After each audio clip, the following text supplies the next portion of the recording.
Hello and welcome back to my channel. There is a lot to get through today. We have my team review and my team selection. But first, if you haven't subscribed yet, please do. I know I'm a broken record in my intros, but the subscribers are climbing up and we're nearly at 3,000. So hit that subscribe button if you haven't already. And you can also follow me on TikTok, on Instagram. I'm actually going to the Brentford game on Monday and I will be filming everything. So follow me on Instagram, watch things on my story, and then I'll do a mini vlog over on my TikTok. So don't miss out on those. Now let's get into the video. Now, when I tell you this double game week kept me on my toes, I was basically a ballerina. Honestly, it was a lot, a lot to take in this game week. I ended up with 88 points in total, but I did take a hit. I ended up bringing in Robertson, Salah and Watkins. Do I regret it? No, I don't think I do. they all returned, so we are happy with that. But yes, 88 points with the -4 hit. I got 84 in total. Annoyingly, this did lead to a red arrow. I was so close. I think I needed 87 or 88 to get a green and I just missed out. But we're not doing too badly. We are still ranking 126,445 to be precise. So it's not the end of the world, but we are not getting into the top 100k easily, which is annoying. But this is the game week that we are going to change things. I will start with my favourite member of my team who did so well for me, Ollie Watkins. Now, you may be looking at this and thinking, Yelena, he only got 6 points. Firstly, he was robbed of 3 bonus. He should have had 3 bonus points, in my opinion. But he scored a goal. I cannot explain the excitement, the happiness, euphoria that I felt when Ollie Watkins scored. I actually almost got dumped because I think I said something to my boyfriend along the lines of bask in my brains for the one good call I've made this game week. So, I mean, I was humbled when Nico Williams lost his clean sheet points, but we will get to that. I'm very happy that Ollie Watkins is back on my team and the upcoming fixtures are Palace, West Ham and Bournemouth, which I'm feeling very confident about. I am tempted to bring in Tyrone Mings, but I'm not completely sold on Villa's defence. You don't really know what you're going to get with them week by week. So we will stick with Ollie Watkins for now, but potentially bring in some more Villa players. And as I touched on it, Nico Williams. So I said I was humbled because I don't tend to check my team until the end of a game because it's an emotional roller coaster, which I can't deal with. I checked my team whilst Forest was still playing West Ham and I was really proud that Nico Williams had kept a clean sheet. He got points. People had told me to get rid of him and I'd kept him and I was really patting myself on the back for it. And then they got absolutely annihilated, 4-0, not the best time to have a Forest defender, but they are just a completely different team away from home. If that was a home fixture, I think Forest would have been able to stand their ground. They probably would have scored. It's really unlucky, but I didn't have any other option because my bench players were not playing. Nico Williams was. I thought it was worth the gamble, so that is why I played him. It would have been a really nice feeling if he had managed to keep the clean sheet points, but never mind. I think Nico Williams will probably have to leave my team at some point soon, and especially if I do wildcard, I will have to get rid of him. Carrying on with the defence, Robertson. So I brought Robertson in and I'm annoyed that I didn't go with Van Dijk. It's the typical thing, isn't it? I didn't even consider Van Dijk until after I'd made my transfers. He didn't play in their latest fixture, which was annoying, but my team was doing okay. So it's not the absolute end of the world, but still a bit flat. I'm thinking of transferring out Robertson because also I'm not convinced by Liverpool's defence. I think there are better assets out there. And then Ben White was a hero. He kept a clean sheet against Everton and Leicester in both fixtures. So that's all you can really ask for in a double game week from a defender, isn't it? Really happy with that. Salah. Was I torn between Salah and Saka captaincy? I don't think I was. There was part of me, but it was more because my friends were captaining Salah that I wanted to captain Salah.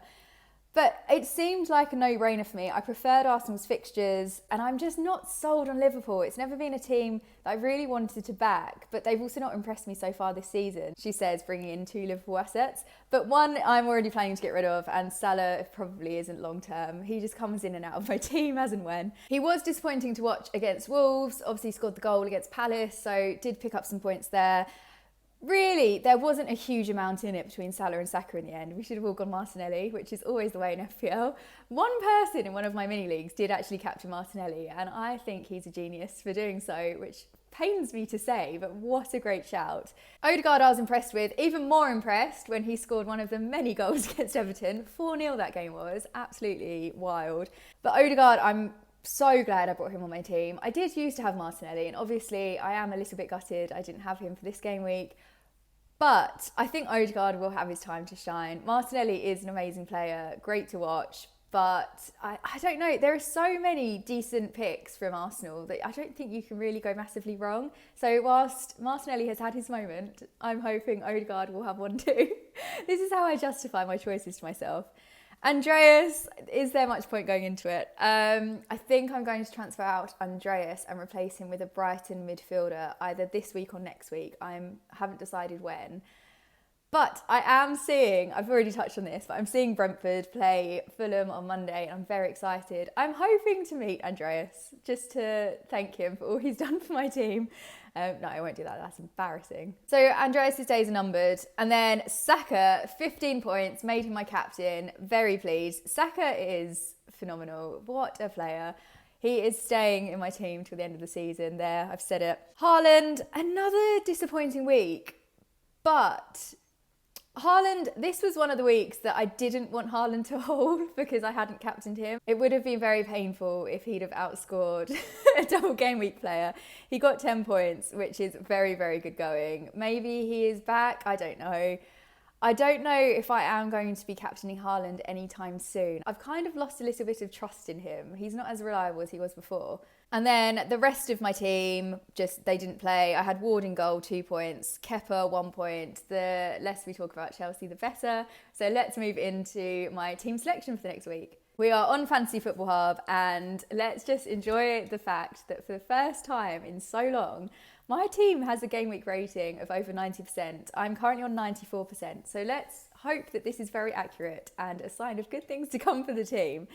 With that in mind, it's further justified the fact that I don't think I need to use my wildcard this game week. I'm really happy with the setup. I'm actually considering rolling a transfer. There's a lot of me that wants to knee-jerk reaction and bring in all these players, but actually I think so far staying calm and not making all of these huge crazy transfers has paid off quite well, and I'd quite like to continue with that. So the tempting things for me, in an ideal world, I would be able to replace Andreas, Nico Williams and Robertson with Brighton assets and Spurs. I'm interested in Spurs. Now, I've got 3 options for this game week. Number 1 is just to roll my transfer and see what happens. Play with this team, hope the 94% game week rating will get me through. And it's all looking quite good. Option 2 is to replace Robertson with Dyer. I have thought about the different Spurs defenders. I would like to go with Perisic, but I'm not 100% sure that he is going to get the minutes. Emerson Royale has frustrated me because I brought him onto my team a while ago. He was useless, and then a couple of game weeks ago, he was actually really impressive, and now I don't know what to expect from him. He may potentially be injured as well. I feel like I saw something recently, but I could be making that up. This will be my team if I bring Dyer in. I really like the look of Spurs' upcoming fixtures, and now knowing that they're not blanking, it makes it even more tempting. So Wolves, Forest, Southampton.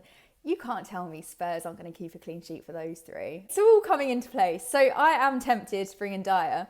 The other option I do have is to take a -4 this week, which I'm not going to do, but I could hypothetically, to replace one of my midfield with Matoma. I am on team Matoma. He is so impressive to watch.